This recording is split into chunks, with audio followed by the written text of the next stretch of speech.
From The Australian, here's what's on the front. I'm Kristen Amiet. It's Monday, April 14, 2025. Taxpayers could be on the hook for an extra $1 billion per year if private births aren't propped up. Modelling shows private births could be extinct by 2030 if a sustainable funding model isn't put in place, and fast.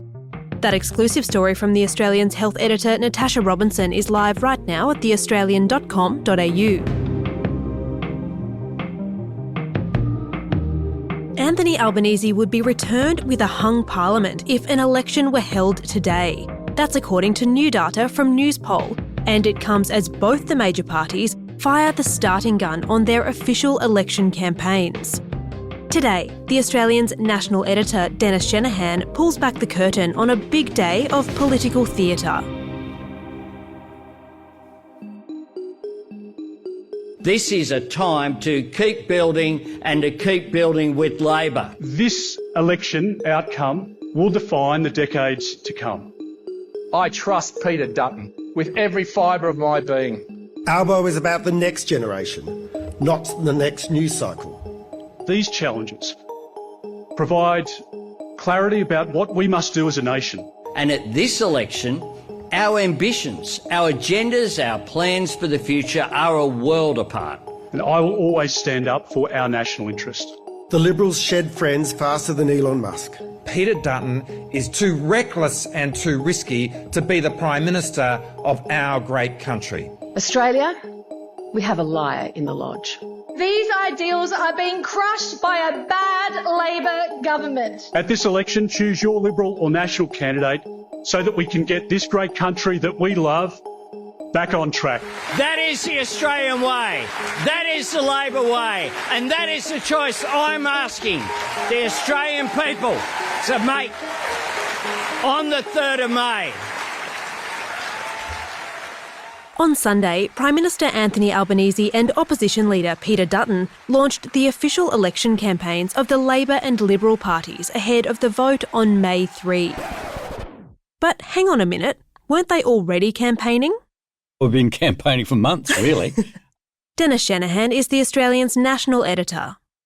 The reason that they have a campaign launch is to gain some momentum. There is also a small technical detail in that the taxpayer funds the campaign up until the campaign launch. And what has happened of late is that the campaign launch has occurred in the last week of the campaign.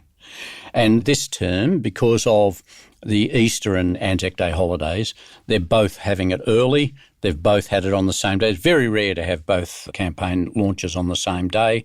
But the Easter holidays is really putting pressure on both sides to come out a bit earlier. And so the coalition, realising Labor was coming out this weekend, had little choice but to come out on the same day. There you go. Do you think that makes our job easier or harder? It makes it shorter anyway, because we can deal with them both in one day. The day started with some big policy announcements around taxation. A one-off cost of living tax offset. This will reduce the amount of tax paid by millions of Australians, and it will be up to $1,200. Today I announced that a re-elected Labor government will create a new $1,000 instant tax deduction. No paperwork, no box of receipts, no scrolling through your online banking. And housing. A new policy for first home buyers who purchase a newly built property to live in. A coalition government will allow you to deduct interest payments on the first $650,000 of a mortgage against your taxable income. We will allow these deductions for 5 years, provided you continue to live in that home for that period. You'll be able to buy your first home with just a 5% deposit, and you won't have to pay a single dollar in mortgage insurance. Our government will cover it. And $10 billion to build 100,000 new homes reserved for first home buyers only. No competition from property investors, just a fair crack for young Australians.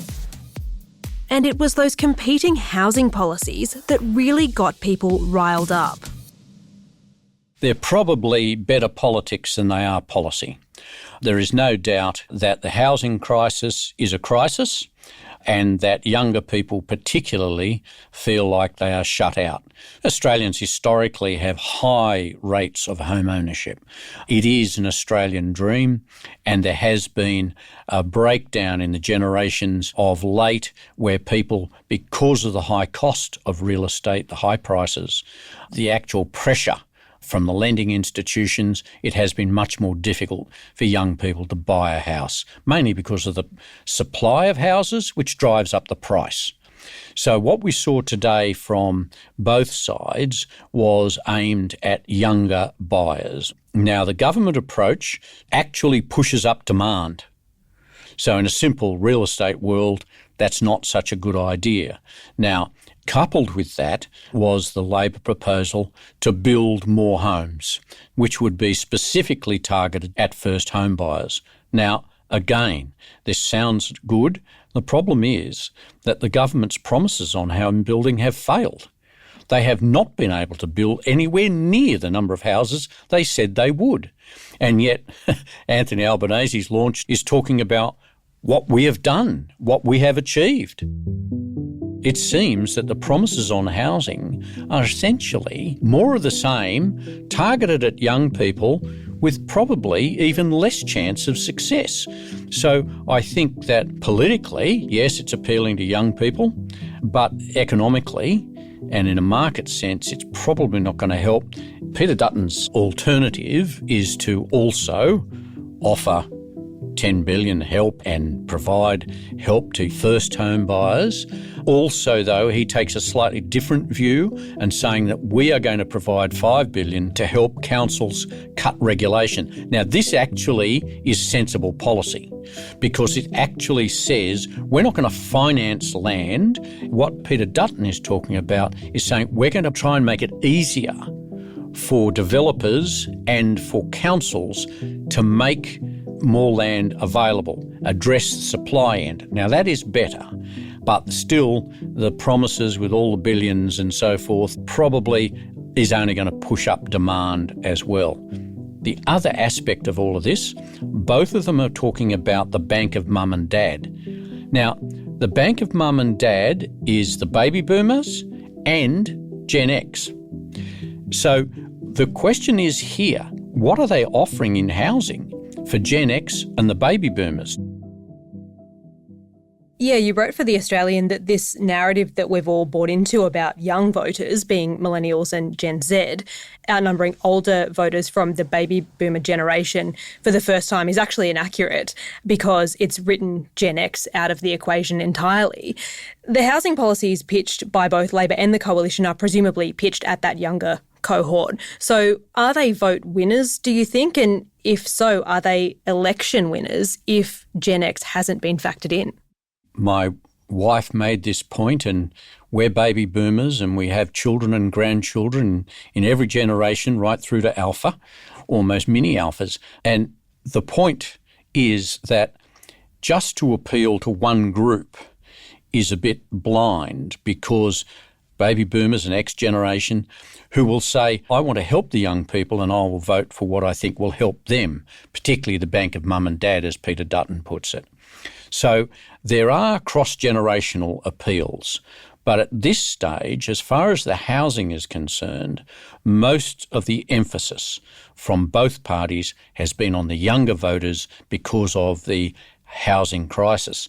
It's part of a general emphasis on younger voters, but I think overall the Labor Party and the Liberal Party have started to push the housing crisis too much towards the young Australians. Labor knows this dance around housing all too well. The Prime Minister's predecessor, Bill Shorten, lost what was widely considered an unlosable election thanks to a fumble on franking credits and an attempt to limit negative gearing. The problem for Anthony Albanese is that he wants to appeal to the younger voters, those who are maybe attracted to the Greens particularly. At the same time, he is absolutely denying that he's going to adopt any of the Green policy on inheritance, on capital gains tax and negative gearing, because he knows all of those older voters are going to be turned off by that, and it did shift the election that Bill Shorten lost in. Anthony Albanese knows that. He's got to balance it, and so he's got to try and, A, get Green preferences to win seats and say, I'm not going to adopt Greens policies. And at the same time, Peter Dutton is saying the Greens are against everything that we stand for, but they also stand for inheritance tax, changes to superannuation, capital gains tax and changes to negative gearing. So he is locking Anthony Albanese in with the Greens, handcuffing them together on unpopular policies for older Australians. Coming up, the political calculus of both major parties was on display on Sunday.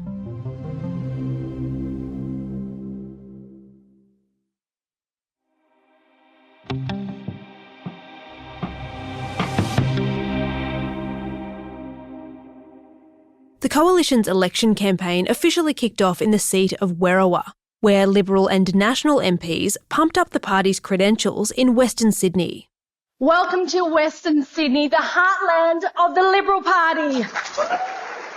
A fitting place to launch our vision for Australia.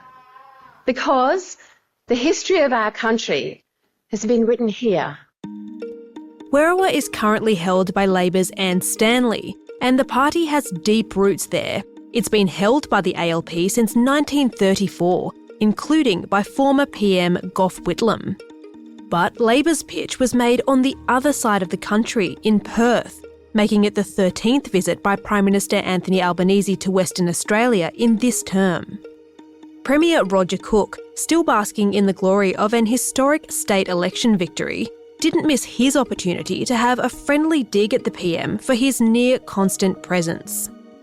Now, around 3 years ago, Anthony Albanese and the federal Labor team convened here in Perth to launch their campaign. And to be honest, he's barely been away ever since.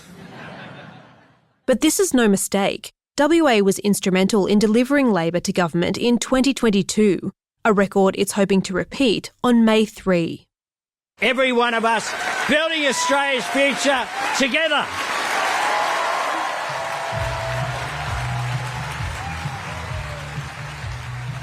This is a defensive move. He has to hold on to those seats. He may be in trouble in New South Wales and certainly in Victoria, so he cannot afford to lose seats in Western Australia. There was some view to begin with that the Labor Party was in trouble in Western Australia, that there'd be a big difference between federal and state. I think that the polling is suggesting that's not so much the case. And what about Peter Dutton and the Coalition in the Western Sydney seat of Werriwa?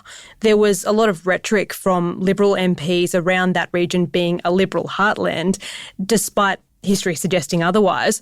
Was that a good choice? Oh, it really was the only choice. Brisbane is Dutton's home state. It is very strong for the LNP, and so it would have been a bit of a wasted launch to have it in Queensland.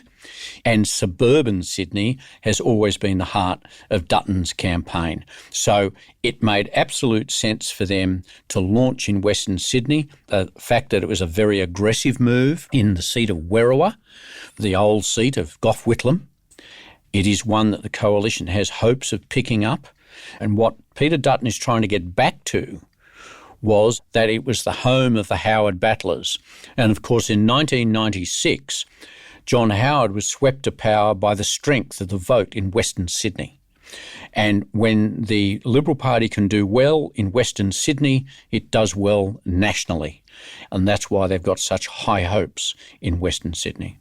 That's why we called you in to be there. Yes, exactly. All the way from Canberra. Dennis Shanahan is the Australian's national editor. You can read all our experts' reporting and analysis from the campaign trail anytime at theaustralian.com.au.